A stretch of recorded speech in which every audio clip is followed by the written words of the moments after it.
Hey guys, welcome to another video. Today we're actually going to be working on an LPS custom. This is the fourth custom that I've done, but I haven't filmed the process for the other ones. So today we are doing Rosie from Animal Crossing. I have her little amiibo card.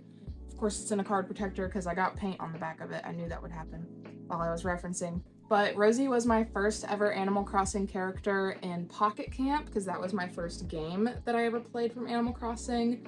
And I was super excited to do her on the kitten mold just because I felt like it fit her personality really well. So I started off by airbrushing the base that I got off of Amazon with the airbrush that I also got off of Amazon, and I've actually reviewed this airbrush on my channel already if you want to check that out. I definitely think it gives a way smoother finish than if I was to try dry brushing, and it kind of just makes the whole process easier. So just kind of comparing her to the little amiibo card, I got started on some details.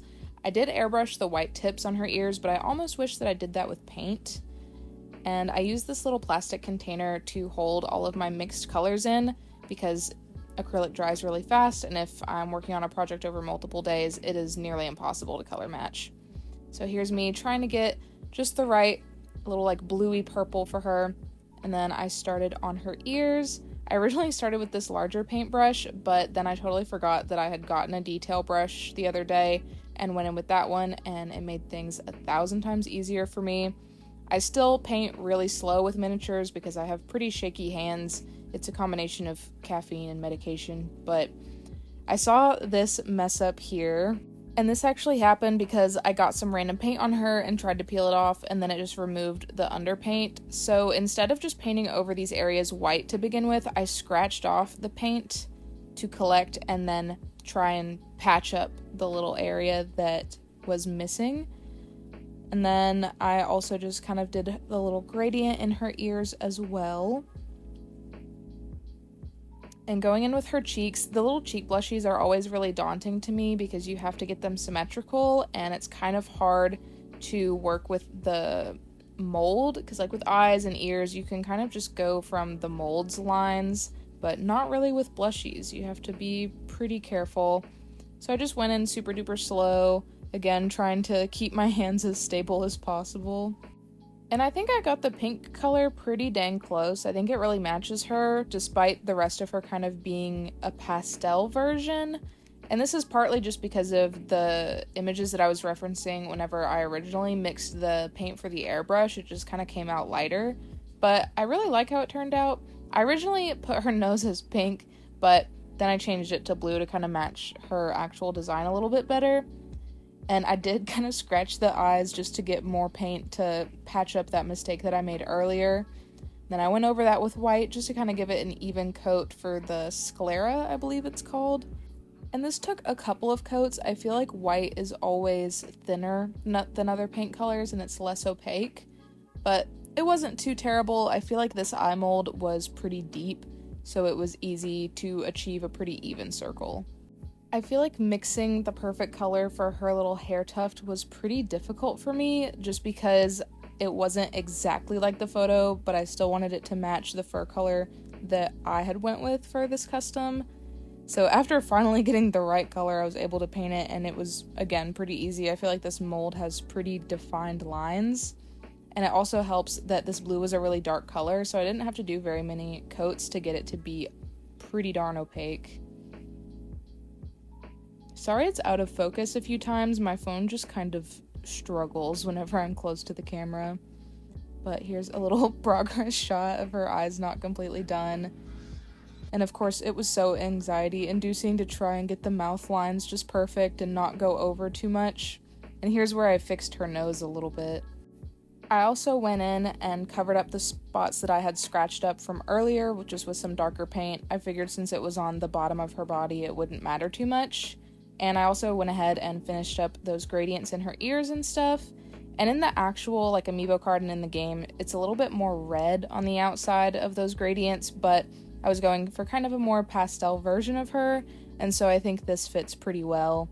I wanted to blend it in, but it's kind of difficult whenever you're using a tiny brush and you're not wanting to mess up the point of that brush. So I just kind of wiggled it around and slowly mixed more white into the paint to get that lighter and lighter color as I went on inside the circles. And to go ahead and add a little bit more dimension, I went in with some dry chalk pastels on one of my nastier Walmart brushes, just to kind of give her body some shading without having to mix paint or worry about layering too much, because I didn't want it to look really clumpy, because it already looked slightly clumpy from me fixing my mistakes from earlier. I love adding on little toe beans on all my customs. I think it's just the cutest little detail. Like, I know it's pretty simple all in all, but I think it makes it. It really does. And I try to do the same gradient on these that I did on her blushies and inside of her ears. I know the bottom of that paw is entirely flat and doesn't really have toe beans, but I felt like it would be wrong to not add them. And then once I finished up doing all the highlights on the beans, I went ahead with the pupils of her eyes. I really like that her eyes are kind of the old animation style pupils where they have just the little lines instead of a highlight. It was a little bit daunting, but I honestly felt like these were simpler than a typical LPS eye, because whenever you think about a Littlest Pet Shop eye, it's usually got 1 to 2 colors, the pupil, and a highlight, and this was literally just the sclera and the pupil. So once I got like the basic shape down and filled it in, it was pretty much done. I didn't have much to worry about. And I also sealed her entire body with some matte Mod Podge mixed in with water, just because it had scratched off so easily before, so I knew that I needed a few coats of Mod Podge to protect her. And I went in with a gloss Mod Podge for her eyes, but this actually ended up not working out. Not that it like didn't seal it or anything, it did a fine job, but it just kind of looked lumpy in the end. Oh, I did leave her nose glossed in Mod Podge, I felt like that was fine. But I switched to UV resin for the eyes because it gave a much more rounder appearance and the highlight just shined off of it better. It didn't look wonky at all like the Mod Podge did, where you could kind of still see brush strokes, even though I did, thick watered down coats and tried just about everything. I've seen a few people use a high gloss varnish, and I might try that next time just to see if it works well, because as you can see, the resin kind of pulled out of the eye, and it's done that to me before. I was able to wipe it away with just a damp paintbrush, but still in the future it would probably be best to work with a varnish instead. But after sealing everything in and getting her eyes glossed, this is how she turned out. I think she is freaking adorable. And I just hope that you guys like her as much as I do, because I think I'm just so obsessed. But thank you guys so much for watching and for just kind of hanging out with me for a few minutes. If you wouldn't mind to leave a like and possibly subscribe if you're into my content, that would be really helpful for the algorithm and boosting things.